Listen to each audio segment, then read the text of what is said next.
Bueno, pues nada, bienvenidos, bienvenidas a todos. Muchísimas gracias por estar en esta nueva edición de Si tú me dices Learn, después del parón de verano. Bueno, me presento, soy Carlos, soy codirector de nuestra queridísima agencia Interactius, nuestra agencia de diseño estratégico UX desde aquí de Barcelona. Bueno, dejadme comentaros, ¿no? De los que no hayáis venido nunca, que bueno, si tú me dices Learn, ya vamos por la 37 edición, no está nada mal. Y bueno, son charlas que hacemos mensuales y hablamos de temas diversos, de investigación, diseño, neuromarketing, en fin, pues un montón de cosas. Y bueno, en este sentido, pues comentaros que todas estas charlas las tenemos colgadas en nuestro canal de YouTube. Si os queréis pasar por allí y echarle un vistazo, la verdad es que son todas súper interesantes. Esta misma también, obviamente, la estamos grabando y también la colgaremos allí a partir del lunes. En este sentido, también dejadme invitaros, los que no seáis ya seguidores de nuestra página de LinkedIn, a haceros, ¿vale? En LinkedIn básicamente lo que hacemos es publicar pues, contenido de nuestro sector, de diseño, UX, etcétera. Y bueno, también es ahí donde vamos colgando pues, estas charlas y pues, anunciándolas mes a mes. ¿Qué más? Invitaros a suscribiros a nuestra newsletter, Design Tapas. No molestamos mucho, es también una newsletter mensual, pero ahí sí que trabajamos contenido que hacemos con muchísimo cariño desde el equipo de Interactius. Y bueno, pues, creo que es altamente interesante, así que pues aquí tenéis las URLs para inscribiros. Asimismo, tenemos un canal de Telegram también, donde compartimos noticias, quizá un poquito más abierto. La temática ahí es como hablamos de cosas pues, más abiertas, sector digital, etcétera. Y bueno, pues los que uséis esta plataforma, pues también bienvenidos al canal. Y bueno, por último, también comentaros si bueno, estamos con estas 3 posiciones, estas vacantes abiertas. Si estáis interesadas en inscribiros, pues será un placer recibir vuestra candidatura. También lo podéis hacer directamente desde la página de LinkedIn. Ok, pues bueno, comentaros, esta charla va a durar unos 30-35 minutos aproximadamente. Por favor, utilizad el mismo chat de la página del evento de LinkedIn pues, para hacer vuestras preguntas, etcétera, y será al final, ¿vale? Donde recogeremos estas preguntas y bueno, pues, los invitados pues, tendrán ocasión de responderos lo que consideréis, ¿vale? Bueno, pues hasta aquí mi introducción y ahora pues me toca presentar a nuestros ponentes de lujo. El primero es Uriol Quílez. ¿Qué tal, Uriol? Muy buenas. Bueno, pues, ¿qué voy a decir de Uriol? Pues bueno, a título personal deciros que es uno de los mejores diseñadores con los que he tenido el privilegio de trabajar. Después de haber compartido con él un largo tiempo aquí en Interactius, pues bueno, decir que su huella es intachable. Y bueno, pues aprovecho este momento para hacer pública de nuevo pues, un agradecimiento, Uri, a todo tu curro, a todo tu tiempo con nosotros y que sepas que evidentemente tienes la puerta abierta para volver cuando tú quieras, ¿vale? Actualmente Uriol trabaja como lead de diseño UX para King, concretamente en el juego que a algunos os sonará Candy Crush Saga. Y bueno, y el segundo tenemos a Mario Farré. ¿Qué tal, Mario? ¿Cómo estás? Un placer. Bueno, bien, Mario, a ver, es maravilloso escuchar las palabras por Uriol. Me encanta ver cómo juega en casa, así que gracias por recibirnos. Qué maravilla, un placer, un placer.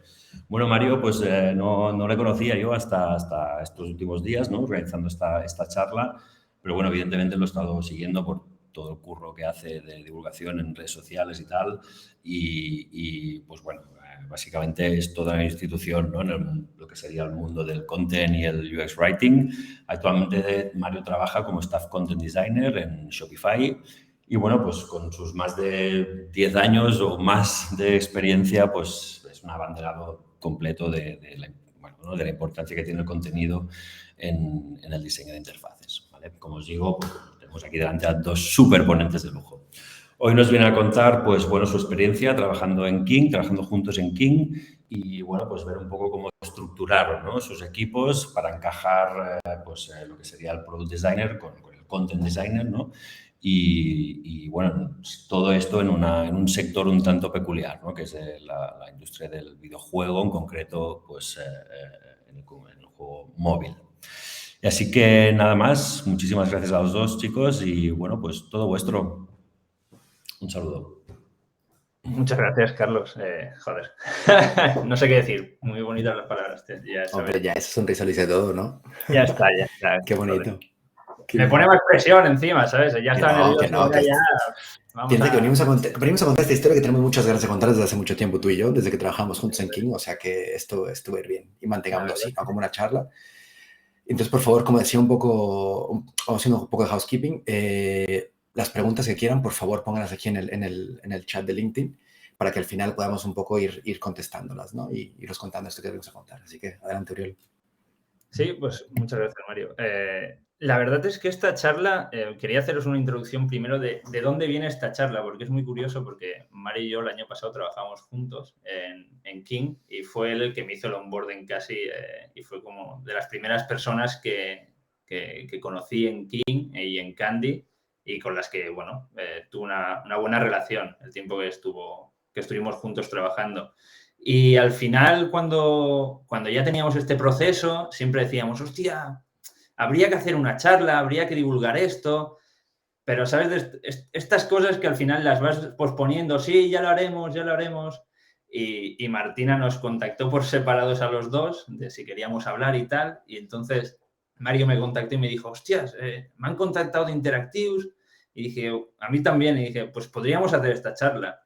Y un poco lo que queríamos explicaros aquí es cómo conseguimos trabajar juntos. Y puede que algunos de vosotros ya trabajéis así y joder, congrats, porque es un trabajazo.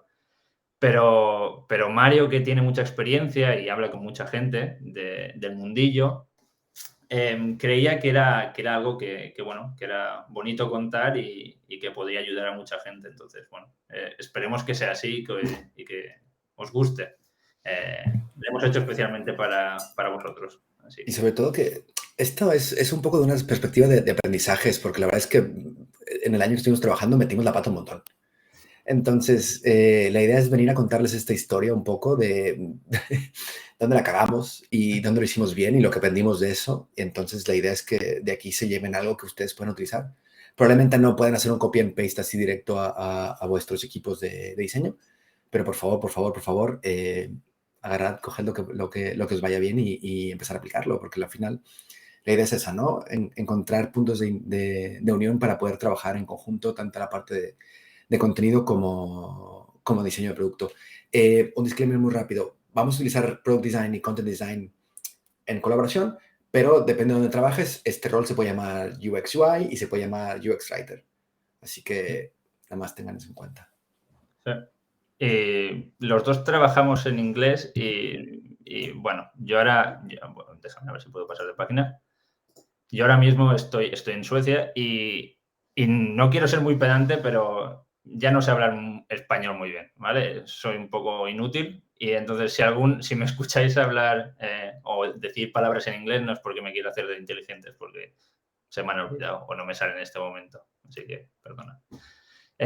Pues eso, vivo en Estocolmo desde hace 2 años. Me mudé a King de casualidad y ha sido bueno, empecé como senior y ahora estoy como lead y ha sido unos 2 años bastante interesantes en la compañía y creo que habrá mucho más en el futuro porque hay mucho crecimiento. Antes trabajaba en Interactives, trabajé durante 4 años, lo podéis ver en la camiseta, amor eterno, y antes estuve trabajando en cosas de UX en coches y automoción y en consultoría. Entonces, bueno, tengo un poco de experiencia en esto del UX, ¿vale?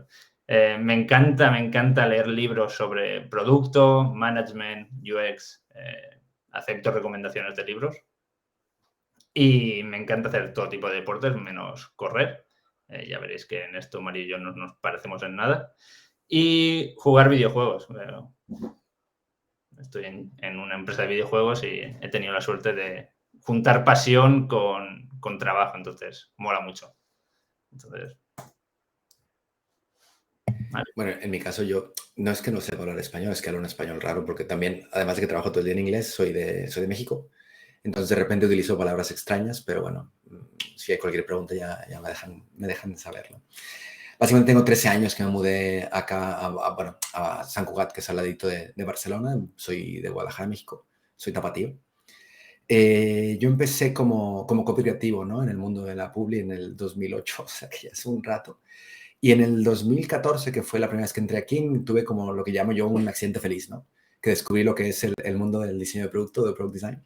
Y es cuando cambié, cuando hice una transición lenta y muy ardua de mucho entender y mucho preguntar y mucho leer y mucho preguntar a lo que es diseño de producto.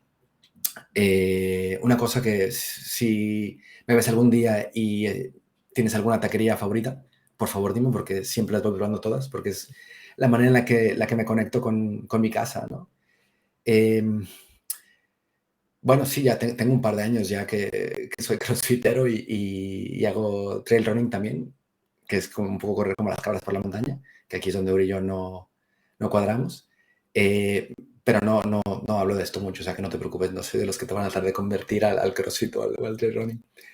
Me gusta mucho el stand-up comedy, los monólogos, y también me fascina la cumbia sonidera, ¿no? Que es la cumbia de México, pero también estoy aprendiendo la cumbia villera de Argentina y de todos los tipos de cumbias que hay en Latinoamérica, entonces también se aceptan recomendaciones. Y yo no soy tan elegante como Uri, pero sí es cierto que me gusta leer, sobre todo leer además de temas de contenido dentro del diseño de producto, de todas las partes adyacentes, ¿no? Porque al final es importante como diseñadoras y diseñadoras de contenido entender el resto de la gente con la que diseñamos. Entonces trato de leer sobre product management, trato de leer sobre diseño visual, de interacción, un poco de todo, ¿no? También se aceptan recomendaciones, así que, bueno, ahora que saben un poquito más también la parte humana de tanto Uriol como yo, vamos empezando con esta historia. Vamos al lío, ¿no? Pues un poco la agenda o lo que queremos explicaros hoy son cuatro cosas. ¿Cómo aprendimos nosotros a colaborar? ¿Cómo diseñamos nuestra forma de trabajar? ¿Cómo la implementamos en el equipo? ¿Y qué beneficios encontramos? ¿Vale? Entonces... Ojo, que yo explique qué es y qué hace una content designer no tiene sentido porque eso es lo que me dedico. Si lo haces tú, Uriol. Venga, va. Venga, vamos a poner un timer, ¿vale? Venga, un minuto.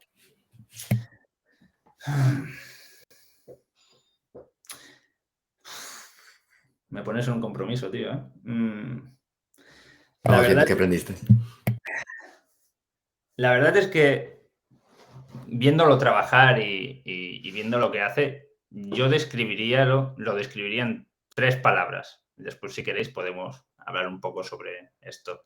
La primera es un content designer diseña, utiliza las palabras para diseñar y utiliza las palabras con contexto. Y se parece mucho a lo que hace un product designer, al fin y al cabo. Por eso esta relación entre product y content tiene que ser tan estrecha, porque lo que uno hace, el otro no lo hace, y lo que uno hace, el otro no lo hace. Entonces, se tienen que mezclar bien los dos roles para poder diseñar una buena experiencia. Entonces, ¿me dejó algo, Mario? ¿Lo he hecho bien? No, a grandes rasgos es eso. Y ahora os vamos a ir explicando un poco a poco, ¿ok? Gracias, porque es importante, ¿no? Sobre todo si nunca has tenido la oportunidad de trabajar con una persona que se dedique al content design, es importante también saber a qué se dedica, ¿no? Y esta es una de las preguntas que yo llamo la pregunta del millón, porque si no me la han preguntado 100.000 veces, no me la han preguntado una vez, que es aquello de, bueno, Mario, ¿y eres nuevo en el equipo? ¿O estoy formando un equipo? ¿O nunca he trabajado con alguien que hace content design? ¿Cuándo entra content design, ¿no? al proceso de un desarrollo de producto? Y entonces yo aquí básicamente hago un quote back, ¿no? a Michael J. Metz, que es el autor de Writing is Designing, que es uno de los libros pilares de lo que es el contenido y diseño. Y él dice, pues, tu pregunta, ¿cuándo empieza Product Design? Y eso dice un montón. ¿Por qué? Porque como se explicaba Uriol anteriormente, necesitamos tener ese contexto, necesitamos tener esa información desde el principio, idealmente cuando empiece también Product Design, para poder empezar a colaborar y a trabajar a esa par. Y ahora os vamos a ir explicando un poco más sobre esto. Entonces, ¿cómo aprendimos a colaborar un poco? ¿Vale? Nosotros utilizamos, mientras estamos colaborando, hicimos una presentación así, pequeña ahí en King, utilizamos esta frase, ¿vale? De make friends, break silos, build bridges. Y expresa muy bien lo que tienes que hacer para que la colaboración funcione. Y ahora os vamos a explicar uno a uno qué quiere decir cada uno, ¿vale? Entonces, Mario. Sí, al final la idea es, agarramos esta frase de Don Juan, que es muy rica en sí, la partimos un poco en una estrategia que nos permitió a nosotros desarrollar este proceso que iremos contando poco a poco. Y el primer paso es este, ¿no? El de make friends. Que ya sé que hacer la palabra hacer amigos es dura, pero ahora veremos por qué lo utilizamos como la primera parte, ¿no? Para él y para mí fue muy curioso porque piensa que no nos conocíamos, nunca nos habíamos visto. Él venía de otro sitio, yo sí que ya tenía tiempo trabajando aquí. Estamos en ciudades separadas y solo nos conocíamos un poco por esos cuadritos, ¿no? Que ahora ya es muy común, pero bueno, en ese momento todavía estamos un poco ahí en el auge de. Entonces nos dimos cuenta que lo primero que habíamos que hacer era hablar mucho, preguntarnos mucho y tratar de conocernos la una persona a la otra de varios temas para entender un poco cómo funciona el cerebro, ¿no? Cómo funciona, cómo piensa, cuáles son los procesos de pensamiento que tiene la otra persona. Y eso lo que nos permite fue encontrar puntos en común para conectar mejor. Porque tú, para poder colaborar con alguien más, no hace falta 100% que sea tu amigo, que yo tengo la suerte de contar a Oriol como amigo, pero sí que hace falta tener algo que puedas tener una interacción fluida, ¿no? Y obviamente eso ayuda mucho o sienta las bases para una colaboración mucho más sólida. Después, cuando hablamos de break silos, una vez conoces a la persona y sabéis cómo trabajáis un poco, fuera de vosotros dos no os conoce nadie. Y para la gente fuera de producto o que no está acostumbrada a trabajar así, no conocen la dupla UX o Product Design y Content Design. Entonces, tienes que empezar a romper y picar con una pala para que te escuchen, ¿no? Entonces, tienes que empezar a plantearte y cuestionarte el proceso actual. ¿Está funcionando ahora mismo lo que estamos haciendo? ¿Qué podemos cambiar? ¿Y cómo lo hacemos? ¿sabes? Y al final no eres tú solo el que tienes que hacerlo o los dos solos. Al final tendrás que utilizar a más gente y colaborar con más gente para que esto funcione. No solo es de dos. Y ojo, hay que tener en cuenta que estos cambios son graduales, ¿eh? No se vale llegar y poner puños sobre la mesa y decir, aquí se acabó, todo lo que existía ya no funciona, vamos a empezar a trabajar de esta manera. No, para realmente sentar bases de colaboración es lo que Uriol y yo empezamos a hacer. Después tuvimos que ir escalándolo, ¿no? Tenemos que ir hablando con el resto del equipo, que es la parte esta de construir estos puentes. Entonces, ya habíamos hecho la parte de Making Friends, que tuvimos la suerte que al yo ser de México y la pareja de Uriol también ser de México, bueno, pues que nos une, pues en ese caso fue el amor por los tacos, ¿no? Esto fue una coincidencia. En el momento en que empezamos a romper estos hilos entre él y yo, nos empezamos a dar cuenta de él cómo trabajaba, yo cómo trabajaba y cómo podíamos realmente crear este nuevo sentido de colaboración que nos funcionara a Uriol y a mí, como él comenta, como dupla, pero también como personas, ¿no? Porque hay gente que le gusta trabajar de alguna manera, hay gente que otra. Entonces, las bases las tienes, pero hay que ir sentándolas y hay que ir asegurándose que funcionen, ¿no? También desde un lado más humano, más allá de la parte táctica, más allá de la parte estratégica. Entonces es cuando llegamos a la parte de Build Bridges, que es como, digamos, ahora sí que la pièce de résistance, ¿no? La parte final de esta estrategia. Que en esto, básicamente, es empezar a realmente diseñar en conjunto, ¿ok? Anteriormente, sobre todo muy al principio, ahora ya no es tan común porque ya el concepto de Content Designer o UX Writer ya tiene recorrido, ya tiene años, no es una moda pasajera. Anteriormente, el diseño iba visual, para entendernos, iba por un lado, y el diseño de contenido iba por otro, y después se juntaban y decían, venga, vamos a hacer esto funcionar. Que es lo que pasa que nunca funcionaba, porque estábamos creando piezas para un rompecabezas, pero no eran las mismas rompecabezas, sino que eran piezas distintas. Entonces, después de hacer lo que conjuntara, no funcionaba. Que nos dimos cuenta que realmente para construir estos puentes había que empezar a diseñar en conjunto, ¿vale?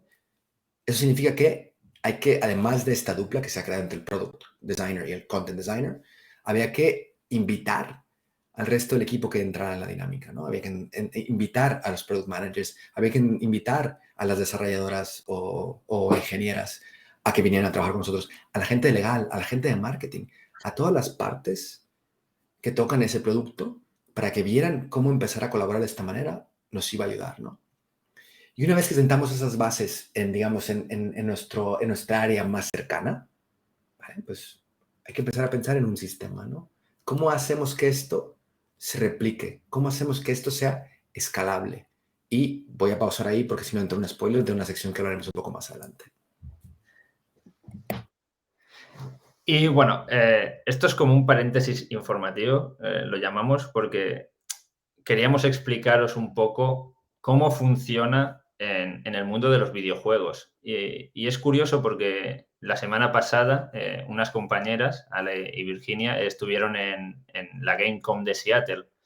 Y nosotros tenemos un problema, bueno, que es conocido en el mundo del videojuego, que es que existen los game designers, ¿vale? Que básicamente los game designers en videojuegos son la gente que hace o crea las funcionalidades, lo que se va a hacer, son los que tienen las ideas sobre cómo será el videojuego. Entonces, claro, muchas veces el problema es que se interpone lo que hace un product designer y un game designer.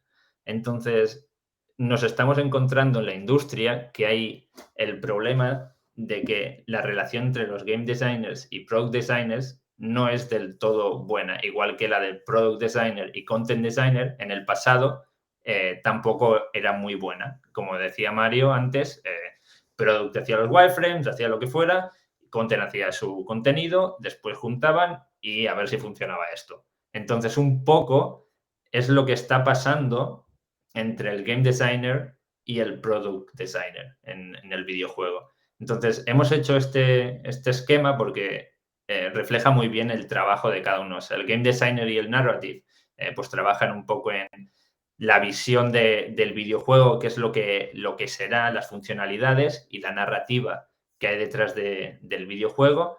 Después, el researcher, product designer y content, pues se focalizan más en diseñar los wireframes, en que todo esté pensado para el jugador y no para nosotros. O sea, damos la visión más de oye, es que el jugador, los jugadores esto no lo ven o están teniendo estos problemas, ¿vale? O sea, nosotros traemos el jugador, que el game designer de momento no lo hace, ¿vale? Y después está el desarrollo, que como en todos lados, bueno, depende del tipo. Lo diferente del mundo del videojuego es que los desarrolladores y los diseñadores UI trabajan con las engines, que es como los motores del videojuego. Entonces tienen que desarrollar en esa plataforma. Y es bastante entretenido porque depende la plataforma que tengas y el motor gráfico, pues, bueno, tardarás más o menos en desarrollar las funcionalidades. Entonces, bueno, Mario, ¿quieres añadir algo más aquí? No, básicamente por eso hablamos de un nivel de complejidad extra, ¿no? Porque cuando tú trabajas en un producto o servicio digital, básicamente estás diseñando eso y ya está. En nuestro caso, tanto Uriol para mí, claro, estamos diseñando una app, pero no estamos solo diseñando una app, sino que estamos diseñando un juego. Para eso teníamos que entender de la parte de game design cuáles son las mecánicas y los principios básicos, economía, cómo funcionaba la progresión y todo esto, que ni él ni yo somos expertos, pero teníamos que entender cómo funcionaba la cosa. Luego teníamos que entender el universo en el que nos movemos, cuál es la historia que hay que contar, cuáles son los personajes, cuáles son las características, qué hacen, qué no hacen. Y una vez que entendíamos la mecánica y el universo, pues Uriol y yo teníamos que meter eso en la app y poder explicarlo a la gente. Porque de mundos y universos muy complejos y de mecánicas y balances de economía súper complejos, hay que ser capaces de reducirlo a algo que entre en una pantalla pequeñita, que las personas puedan entenderlo y además se puedan divertir. Entonces, por eso tenemos estos dos niveles de complejidad cuando se trata de juegos en móvil.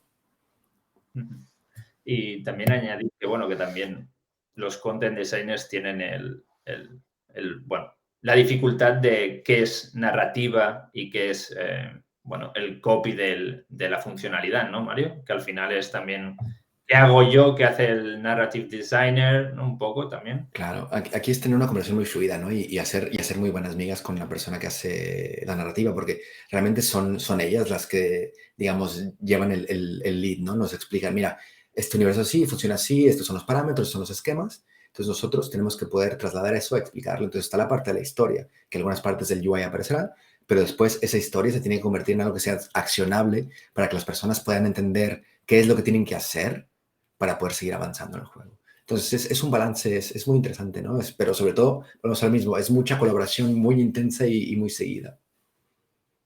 Exacto. Entonces, bueno, pasamos volvemos a nuestra programación habitual, Mario. Sí, ahora les queremos explicar un poco de, bueno, cómo diseñamos nuestra nueva forma de trabajar, ¿no? Y nueva no significa que estuvimos aquí inventando nada del otro mundo, sino era nuestra nueva forma, porque no habíamos ni él ni yo trabajado en conjunto nunca. Entonces, hemos aprendido algunas cosas, ¿no? Lo primero que tuvimos que crear, que está basado en la parte más de Making Friends y Breaking Silos, es crear espacios de colaboración, ¿vale? Y con esto me refiero a espacios en los que tanto Uriol como yo nos sentiremos tranquilos y seguros de poder explicar lo que estábamos pensando y podernos dar feedback directo sin caer en el, uy, yo soy el content designer y tú a mí no me vas a decir cómo escribir o cómo diseñar el contenido o qué tipología debería utilizar o mi arquitectura de información. Y a la vez que yo pudiera decirle a Uriol, oye, Uriol, mira, esta interacción no me cuadra porque no vamos haciendo así, en vez de ser 3 pantallas podemos hacerlo en 2. O sea, tenía que fluir, pero para ello tenía que haber mucha complicidad y un espacio seguro para que esta colaboración pueda fluir entre nosotros y después expandirla al resto del equipo. Y es muy importante porque una vez la tienes, lo que dice Mario, la puedes expandir al resto y entonces ellos pueden entrar en tu burbuja o espacio seguro. Y al final, cuando estás seguro y te sientes bien trabajando, es cuando mejor, al final, haces las cosas, ¿no? Al ser diseñador. Segundo, es muy importante y algo que vimos es que Mario o el content designer no puede entrar al final. Tiene que entrar con el UX designer, product designer al principio del proceso, porque si no lo que pasa es que, bueno, es como el teléfono roto, ¿no? Al final, un poco, vas perdiendo contexto, le tienes que hacer actualizaciones al uno al otro para, oye, hemos cambiado esto o ahora ya no haremos esta funcionalidad, hemos pasado a hacer otra. Y claro, entonces, si Mario no está al tanto y no está siempre al tanto de lo que está pasando, bueno, pues hay una desconexión. Y entonces también un poco perdemos ese primer punto que hablábamos de crear espacios seguros. ¿Cómo podemos crear espacios seguros si estamos escondiendo información el uno del otro, no? Y es un poco esto, ¿no? O sea, no hay nada más odioso que llegar con una persona que hace content design y decirle, ya está todo diseñado, échale tu magia de tus palabritas, ¿no? Exacto. Es como hace 10 años, ¿no? Que llegaban los y las developers con vosotros que sois UX UI Product Designers y decían, ya está todo en build, ya está todo hecho, échale tu magia del UX, ¿no? Y decías, ¿qué hago con esto? Lo mismo. 10 años después, lo mismo. O sea, que vamos aprendiendo los errores, por favor. Bueno, el punto número 3 es darnos soporte, ¿no? Apoyarnos por ambas partes. O sea, no es el trabajo de diseño de producto y el trabajo de diseño de contenido. No, es el trabajo de diseño con D mayúscula en conjunto. O sea, yo estoy aquí para Uriol y Uriol está aquí para mí y nos vamos a echar una mano constantemente. Uriol y yo puede que tengamos nuestras broncas, Uriol y yo puede que no estemos de acuerdo, pero eso lo resolvemos entre nosotros como equipo. Después de cara a stakeholders, después de cara a management, después de cara a cliente, depende cuál sea tu situación, hay que ir en bloque, ¿vale? Y hay que darse apoyo mutuo, porque si no, ¿qué es lo que pasa? Que después las cosas no funcionan y rompes ese espacio de seguridad. Totalmente. Entonces, otra cosa que vimos es que, bueno, los product designers solemos trabajar en estrategia y ideación y al final es como, ostras, pero ¿por qué no está el content designer en estas sesiones? ¿Qué es lo que hace que no esté aquí? Y al final, si te lo paras a pensar, no tiene una lógica. Es lo que se ha hecho toda la vida. Entonces, como ellos han estado apartados del producto y solo llegaban al final, ¿para qué los vas a incluir en sesiones de estrategia e ideación? ¿Qué puede aportar un content designer que un diseñador, que un product designer no puede? Bueno, pues puede aportar, cada opinión es muy importante, es como añadir a desarrolladores, porque añades a desarrolladores en una sesión de ideación que te pueden aportar. Bueno, pues aportan mucho. Al final, contra más gente tengas en esas sesiones, mucho mejor.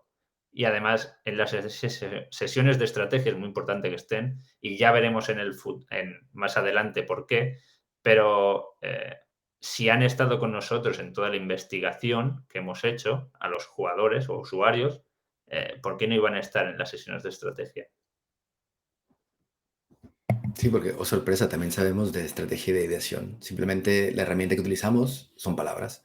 Así como siendo muy simplistas, permítanme. Pero por un lado, el diseño de producto tiene su unidad más básica, su herramienta más básica es el píxel. Pues eso son las palabras. Pero la manera de pensar o la manera de abordar, resolver problemas de diseño es el mismo proceso que utilizamos, igual que vosotros y vosotras. Y aquí es donde entra la siguiente parte, que es el concepto del feedback igualitario. ¿Vale? Es muy importante, dentro de este espacio seguro, permitir que el feedback sea a todo el flujo, a toda la experiencia, a todo el prototipo. No solo a la parte visual o solo a la parte por escrito, por separado. Porque entonces tenemos lo mismo. Es como si volviéramos atrás. Tratar de después encajar esas piezas es muy complicado. Si tú compartes la experiencia ya completa, el feedback que vas a recibir es un feedback mucho más rico, mucho más ideal para poder realmente hacer tus iteraciones. Porque de nada sirve presentar algo.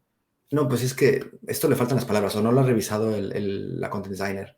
Ya lo veremos después, claro, pero es que eso puede influir en el trabajo de ambas partes. Entonces, por eso es tan importante que cuando se recibe feedback y se dé feedback, sea igualitario para todo. Y al final es más rápido, porque si lo hacéis a la vez, dais feedback al mismo tiempo y estáis todos en el mismo lugar, no tienes que ir back and forth del plan, no, ahora te toca revisar, no, ahora tienes que cambiar esto, oh, vale, ahora lo cambio, no. Todo es una, lo cambiamos y se hace en el instante, que es lo guay de trabajar con la gente. Sí, y a veces te das cuenta que igual es que no hacía falta más palabras, igual hacía falta una animación, o igual hacía falta explicarlo un poco más, o igual era necesario dos pantallas en vez de solo una, o igual a nivel contextual la información que queríamos dar no era relevante. Pues bueno, mira, esta pantalla no la cargamos y la ponemos más adelante en el flow. Pero esto no lo vas a saber si no lo haces en conjunto. Exacto. Y después, como bien ha dicho Mario, presentar en conjunto. Tenemos esta manía de los product designers de lo he hecho yo, presento yo. Pero es como, bueno, pero es que no lo has hecho tú solo. Están los content designers que también han hecho su trabajo. ¿Por qué no lo presentáis conjuntamente? Puede que estén haciendo preguntas sobre copy y tú no tengas una respuesta o no sepas dar la respuesta adecuada. Entonces, bueno, si está el content designer, está Mario allí para ayudarte, vas a tener al final, vas a tener más compra por parte de todos los stakeholders. Y es así. Y Sí, y la última clave de esto, que llamamos la herramienta como protector de bullshit, es que anteriormente, y con todo el cariño, la persona que se dedicaba a diseño de producto UX UI eran mis archivos, mis herramientas, mis cosas, nadie las toca, ¿no? Era muy protector. Y lo entiendo perfectamente, porque es que si entra alguien que no funciona o que no sabía cómo funciona, puedes perder horas de trabajo, esto lo entiendo. ¿Qué es lo que pasa? Que lo hablaremos también más adelante. En el momento en que llega Figma y un poco democratiza esto, nosotros también como diseñadores de contenido tenemos esta responsabilidad de entender un poco cómo funciona esta herramienta, porque es el espacio que nos va a permitir colaborar.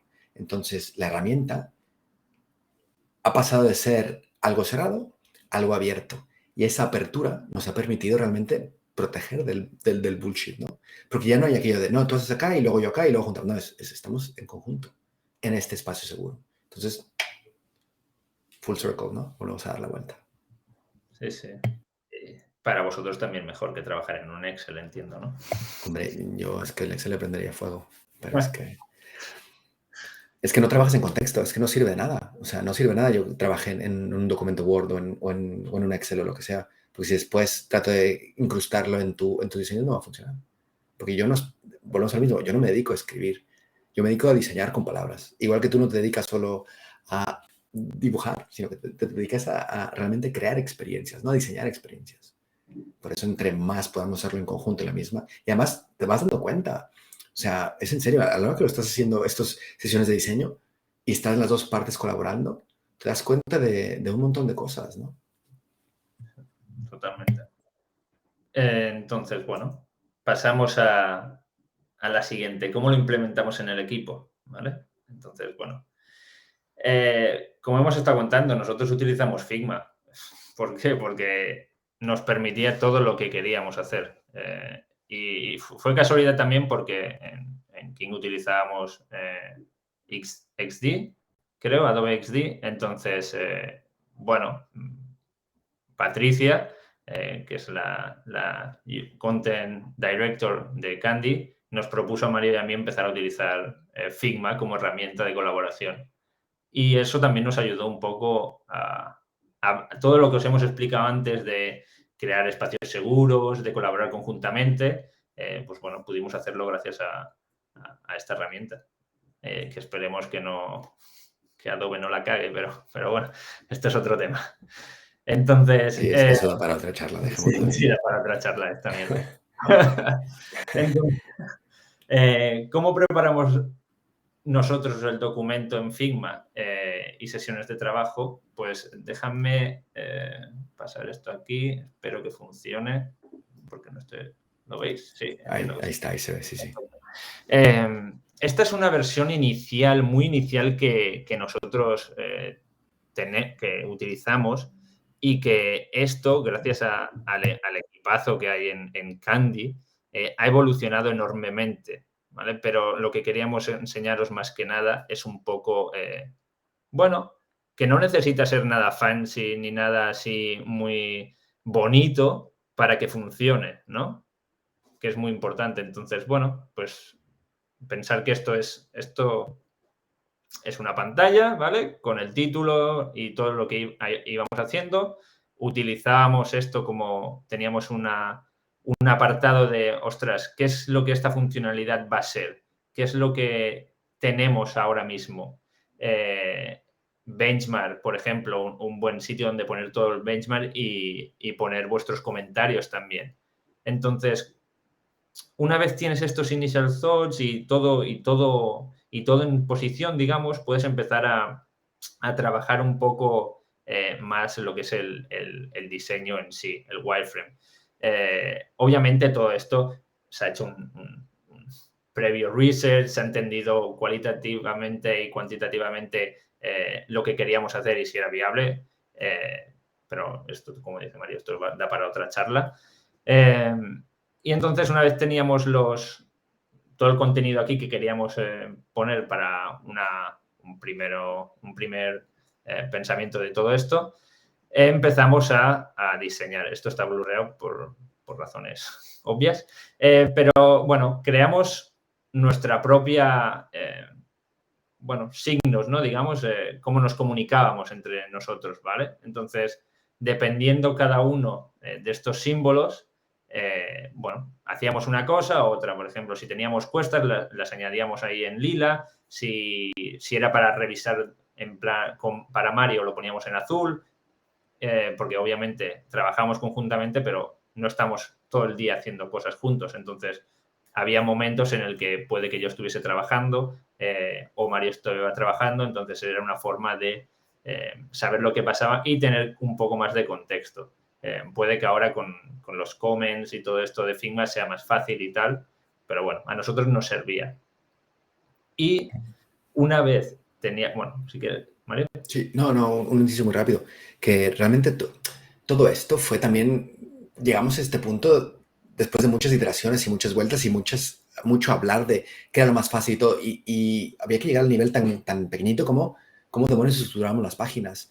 ¿Qué información tenía que haber en el cover? Si creábamos un espacio para contenido o si se trabajaba en conjunto. ¿Cómo eran los archivos? Todo este espacio que hemos creado al final, que ahora parece como muy fácil y muy sencillo, también son muchas horas de trabajo, ¿no? De entender qué nos iba bien para colaborar entre nosotros y también para colaborar con el resto del equipo. Y llegamos a algo que fue una plantilla que pudimos después externalizar y pudimos compartir con el resto de los equipos.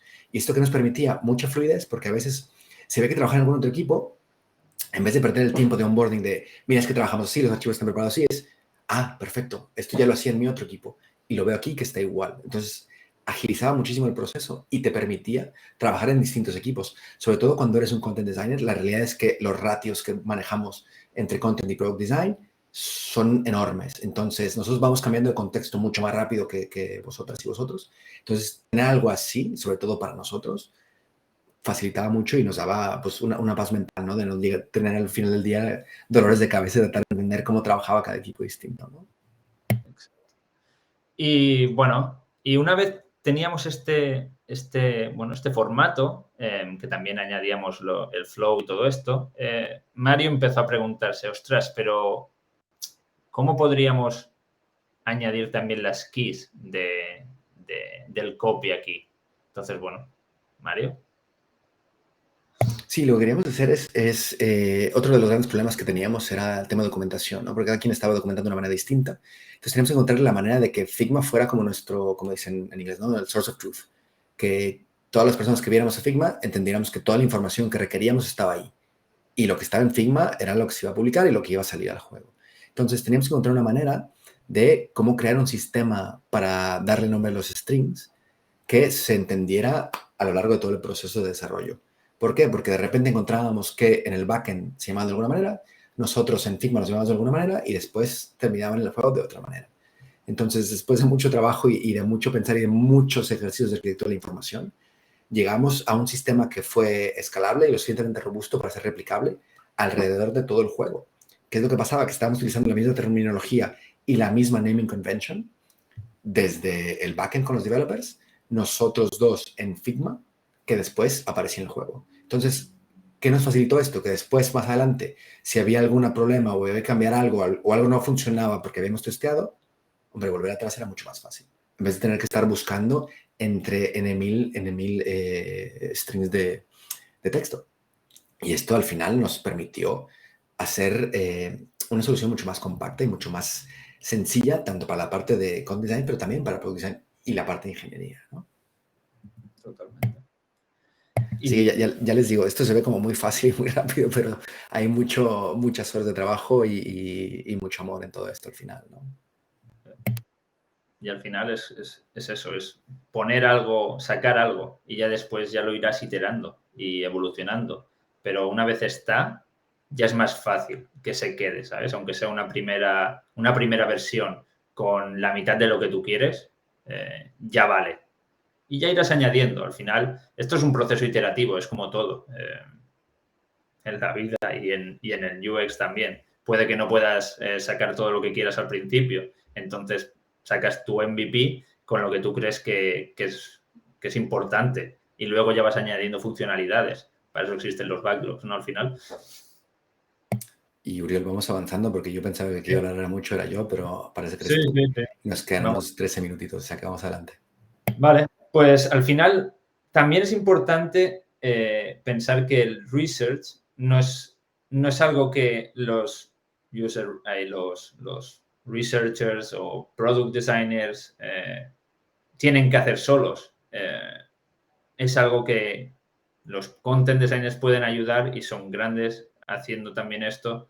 Entonces, si los añadimos y además testeamos todo, no solo con el wireframe y lorem ipsum, sino con el copy final, podemos sacar dos cosas. Entender si el flow está funcionando y si el copy se está entendiendo. Sí, hay que prenderle fuego a lorem ipsum. Es lo que hay.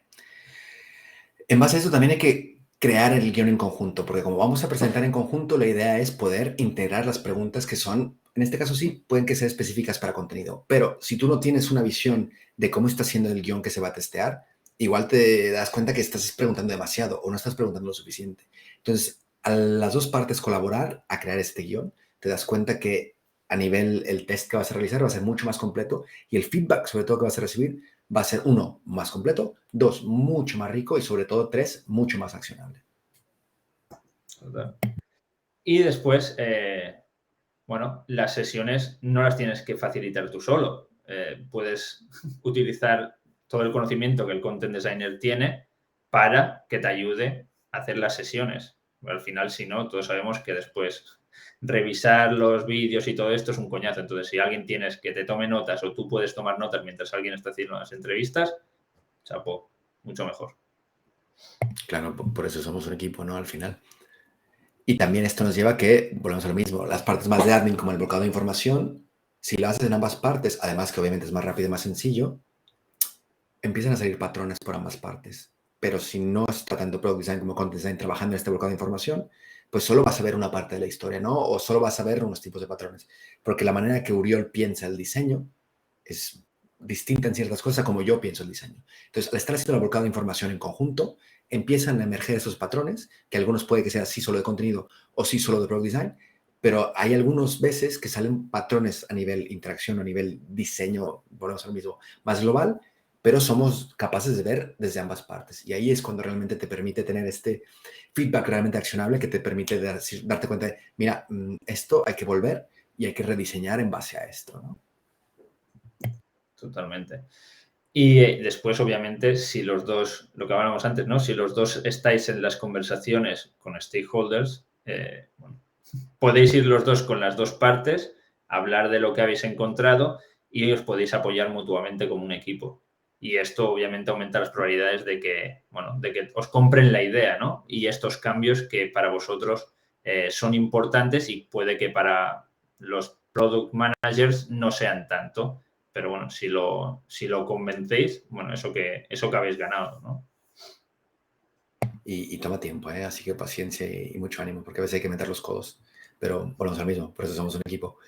Bueno, ya un poco para empezar a cerrar, porque nos quedan unos 10 minutitos, vamos a hablar un poco, de una manera un poco más rápida, de cuáles son los beneficios que encontramos de todo esto, ¿no? El primer beneficio que realmente encontramos es el concepto de diseñar con contexto, que es lo que hablaba un poco Uriel al principio. Si nosotros llegamos al final, pues nos damos cuenta que nos perdemos un montón de información. Y la clave está aquí, ¿no? Cuando hablamos de diseñar, hablamos de la parte de wireframes, la parte de diseño de producto y el microcopy en conjunto y en contexto. Total. Y reduce las rondas de feedback, ¿no? Al final, porque si estáis trabajando los dos en contexto, trabajáis los dos al mismo tiempo, no tenéis que hablar asíncronamente, ¿no? Estáis en la misma línea. Entonces, es mucho más fácil y más rápido para todos. Y esto la verdad es que lo vimos y al final el producto y el equipo se beneficia de esto. Algo que queríamos hacer también es añadir al UI designer también antes en el proceso, porque en el videojuego el UI entra mucho más atrás de lo normal que en un producto digital normalmente. Y obviamente al reducir las rondas de retroalimentación también reduce el tiempo de producción, porque al ir, digamos, un poco más rápido en toda la parte de diseño, pues llegas más rápido a desarrollo. Entonces puedes llegar más rápido a la parte de producción, a realmente shipear eso que estás trabajando, ¿no?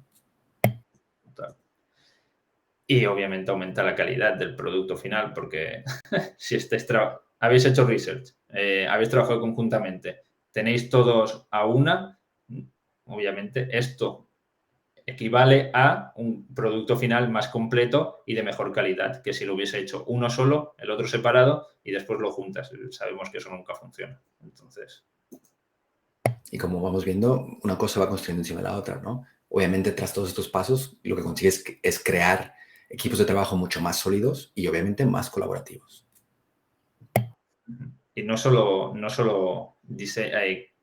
equipos más sólidos y colaboración, sino que también añades a más gente, ¿no?, en tu proceso, y también eso va haciendo que sume y aumente al final la design maturity del equipo, que es al final lo que product designers o gente de producto es lo que quiere al final, que aumentar la design maturity para que sea lo mejor posible y que no tengamos que estar peleando con cosas absurdas como, oh, quiero hacer research, oh, es que ¿para qué queremos copy? Oh, el copy no sé qué, oh, ¿para qué queremos wireframes?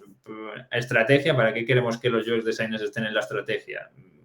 Cosas absurdas que todos aquí sabemos que no tienen sentido, pero que es el día a día de nuestro... que tenemos que vivir. Entonces, bueno.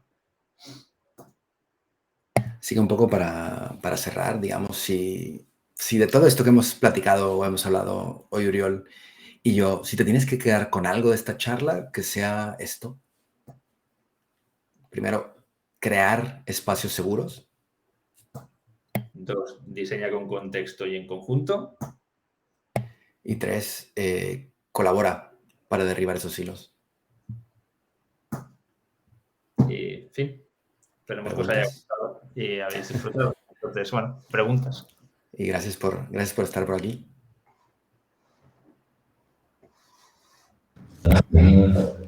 Genial, chicos. Muchas gracias. Os aplaudo yo que, bueno, soy el único que puedo en directo hacerlo así. Súper interesante que sí. Muchas gracias. No sé si tenéis... Bueno, aquí veo que también os están aplaudiendo. Cuidado. Si tenéis alguna pregunta, Estefano se ha animado y es una pregunta bastante interesante. Pregunta si habéis utilizado algún tipo de herramienta para empoderar a los product designers para poder crear microcopies de calidad en el caso que el content pues no pueda, no esté disponible, esté ausente. Bueno, más que herramientas, Estefano, son procesos o maneras de pensar. Está el concepto este del protocontent, que es como si fueran... Como hacemos prototipos en diseño visual, también no puede ser con el contenido. Entonces, hablando de ratios, como no siempre puedes llegar a todos lados, la idea es, puedes empezar a escribir con tu product designer y explicarle, ¿no?, cómo se hace y permitir que ellos o ellas lo vayan haciendo. Con esto me refiero, es probablemente el microcopy que escriban en esas pantallas no es el final, pero al menos es una idea de lo que quieren transmitir, ¿vale? Entonces, lo principal es ayudarles a que sean capaces de transmitir por escrito en esos espacios tan pequeños. ¿Cuál es la idea? Porque ya cuando después tú llegues, será mucho más fácil que empezar de cero. Esto si digamos que en el caso que no se puede trabajar en conjunto.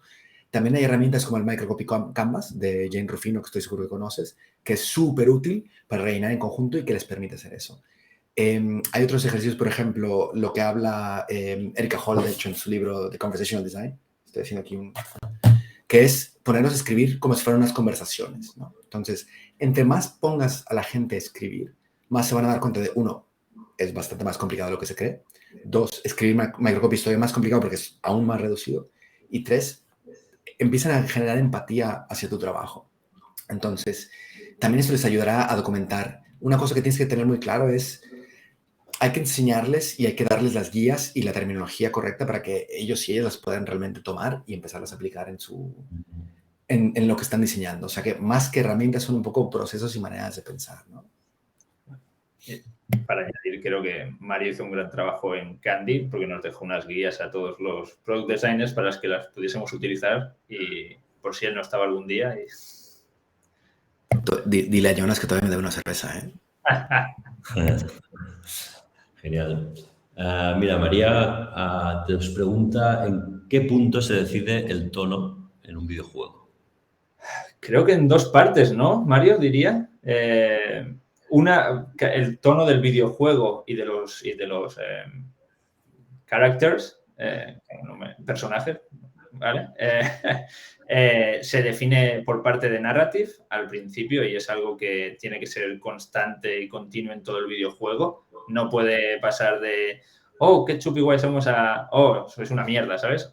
Tiene que ser constante y tiene que ser tener un tono y una voz siempre igual. Y esto es algo que define el narrative design. Pero en cuanto al copy de las funcionalidades y todo, son los content designers quien lo definen, ¿no, Mario? Sí, básicamente hay que entender que hay una pequeña diferencia entre lo que es la voz y el tono. La voz, en el caso de los videojuegos, son y las narrative designers los que lo definen. Que la voz es un poco como la personalidad, ¿no? Y luego el tono depende del punto en el que estás en la interacción.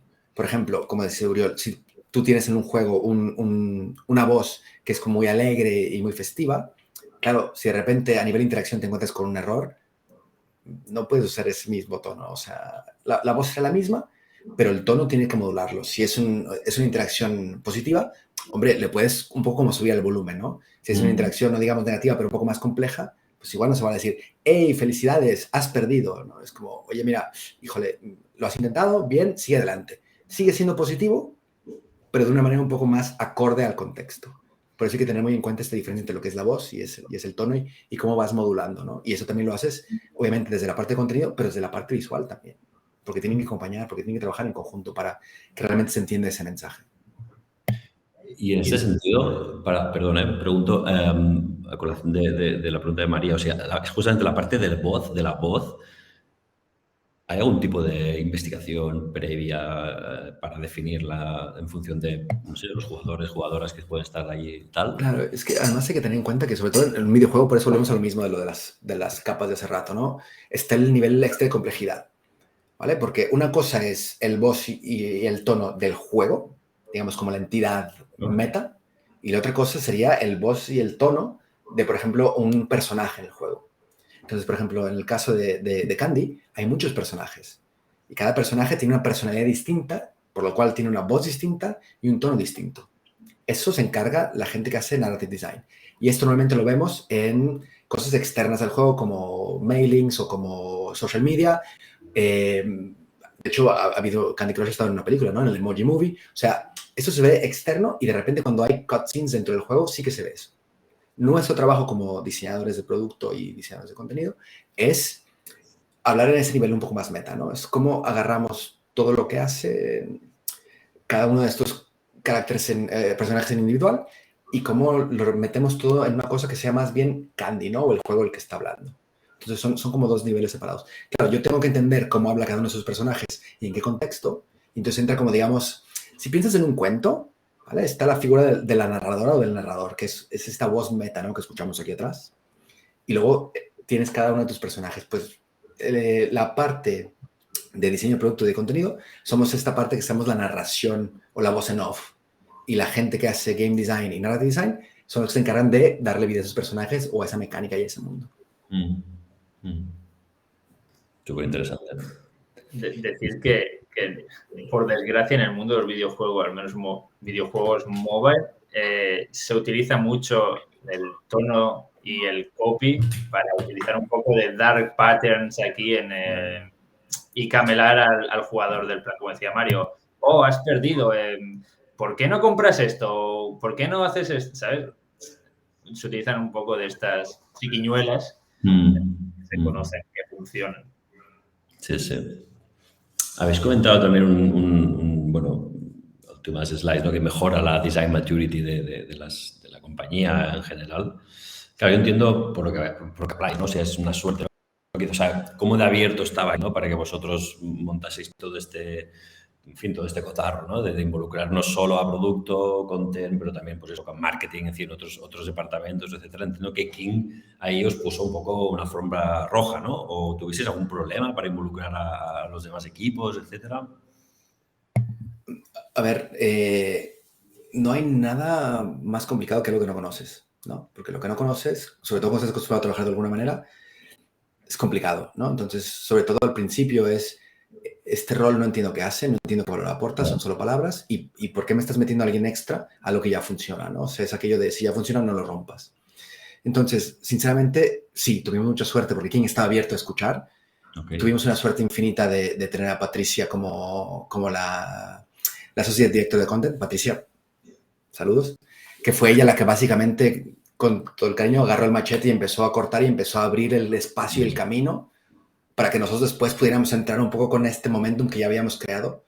Y ella fue la que nos abrió las puertas a nivel leadership para demostrar y que nos dieran como esa oportunidad de demostrar, no solo desde la parte teórica cómo funcionaba, sino realmente con data, con métricas y con user research, porque lo que estábamos haciendo al final aportaba un beneficio, obviamente para las jugadoras y los jugadores, pero también para el negocio. Porque como diseñadores de producto y diseñadores de contenido, tenemos que, nuestro trabajo es balancear, ¿no? Balancear lo que necesita la persona que está usando el juego y lo que necesita el negocio. Pero para poderlo demostrar necesitamos encontrar un piloto. Entonces fue realmente gracias a Patricia, que tuvo la entereza, la paciencia y ese coraje y ese ganas de hacer cosas que nos abrió ese camino, ¿no? Y ahí ya fue cuando Oriol y yo dijimos, bueno, Patricia nos ha abierto la puerta, Vamos para allá. nosotros metemos. Y también decir que tuvimos mucha suerte en nuestro equipo de product, en nuestro pod de product design, de tener a Luke, que también nos ayudó mucho. O sea, al final sí que necesitas tener a gente a tu alrededor que quiera, bueno, este cambio, porque si no, al final tendrás que luchar más. Lo vas a conseguir si eres muy cabezón, como todo en esta vida, pero también cansa. Entonces, bueno, si tienes esa alfombra roja que tú dices y ese buen hacer de la gente por querer mejorar, porque al final es más querer mejorar el producto y los procesos internos que otra cosa. Entonces, si la gente está abierta a eso, que muchas veces no, pero si está abierta y todos vais a una, que es a lo que debería ir cualquier empresa, si todos queréis, esto es una empresa, si todos queremos el beneficio de algo, todos tenemos que tirar para el mismo lado. Entonces, a la que no todo el mundo vira para el mismo lado es donde los problemas existen, ¿no? Pero si todos al final tiran para el mismo lado, y creo que King y Candy en particular son bastante buenos en esto, pues vas adelante. Y al final, no nos engañemos, ¿no? Que hay un concepto que siempre nos llenamos la boca de decir, es que diseñamos con empatía para el usuario que esté allá afuera. Pero, ¿y la empatía para la gente con la que curramos qué? Sí. Entonces tampoco puedes llegar exigiendo cosas. Hombre, hay que preguntar, oye, a la gente de ingeniería, a la gente de legal, a la gente de marketing, a la gente de producto, oye, ¿qué necesitas? ¿Cuáles son tus pain points? Entonces, si tú vas entendiendo qué necesitan estas partes, tú puedes decir, mira, pues desde contenido y diseño de producto, te podemos ayudar con esto y con esto y con esto. ¿Nos das chance? Es así de fácil, es hablar. Y si todo falla, galletas de chocolate. Siempre funcionan. Celebrarlo, ¿no? Sí, voy a pasar esta charla a varias personas que tengo ya en la cabeza, con las que hemos trabajado y, ostras, sí. Mira, aquí Patricia os saluda, qué orgullo haber trabajado con vosotros. Genial. Bueno, pues si os parece, lo dejamos aquí, que ya son pasadas las 2, seguro que tenemos todos hambre y enfocaría el fin de semana. Bueno, Mario, Uri, un placer, de verdad, muchísimas gracias. Y también, bueno, pues gracias a los demás que habéis estado aquí escuchando a esta maravillosa charla, que sepáis que eso, si no lo habéis visto entera, el lunes que viene estará colgada tanto en YouTube como aquí también en LinkedIn. Y nada más, muchas gracias de nuevo y buen fin de semana. ¿Vale? Hablamos pronto. Gracias a ti, Carlos, y gracias, Martina, por invitarnos, y gracias, Oriol, por querer compartir este espacio y contar esta historia por fin, ¿no? O sea que un abrazo hasta por allá. Un abrazo. Un abrazo. Chao. Chao. Adiós. Gracias.